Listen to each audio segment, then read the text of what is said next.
Good evening, everyone. I'm Tyler Matheson, and welcome. Markets here in the U.S. and around the world on edge again today, 2 days ahead of a referendum vote called by pro-Russian regional leaders in Crimea.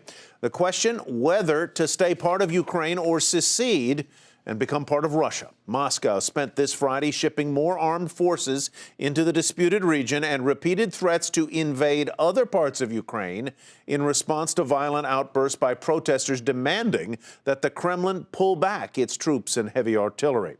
Following 6 hours of what appear to be fruitless diplomatic talks in London between U.S. and Russian officials today, Secretary of State John Kerry was emphatic in how the White House views this Sunday's vote. The United States position on that referendum, I must say, is clear, and it's clear today. We believe the referendum is contrary to the Constitution of Ukraine, is contrary to international law, is in violation of that law, and we believe it is illegitimate. And as the President put it, illegal under the Ukrainian Constitution.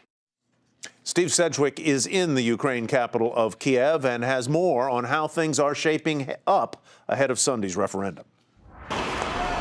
Here in Kiev and throughout the Ukraine, the country remains on tenterhooks Friday after last-minute diplomatic talks between the US and Russia failed to break the impasse. It now looks like the Crimean referendum for secession and possible annexation to Russia will now take place as planned by the Crimean Parliament on Sunday, the 16th of March. John Kerry, after the talk, said Russia should have to look at the consequences from their actions, and he still believed that the vote would be illegal. Sergei Lavrov, the foreign minister of Russia, said he thought that sanctions would be counterproductive and actually that the vote was legal and was backed up by the UN Charter that said that there was a right of self-determination for the people of Crimea. He did offer some hope, though, by saying that Russia would not look to expand its military activity into the mainland east of the Ukraine, despite, of course, military maneuvers within the last 24 hours. I spoke late on to the economy minister of Ukraine, who said despite the impasse, he still hoped there would be a diplomatic solution brought about by Western pressure and perhaps by influential circles within Russia as well.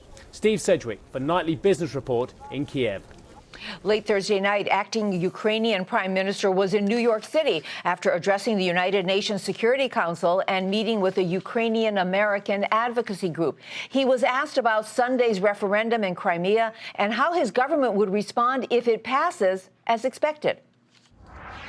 This referendum is already pre-ordered, and then we can easily predict the outcomes of this referendum. But Russia is to stick to the UN Charter and to its international obligations. So what does Ukraine do on Monday?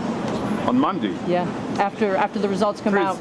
Preserve its territorial integrity. How? In all possible means. Using all leverage from the international community, from our international obligations, and pressing on Russia to stop this mess. He also believes that a peaceful solution with Kiev and Moscow becoming real partners is still possible. So how does the world's best-known investor feel about the recent sell-off in the market sparked by headlines like the crisis in Ukraine? Warren Buffett says investors should stick with a long-term strategy.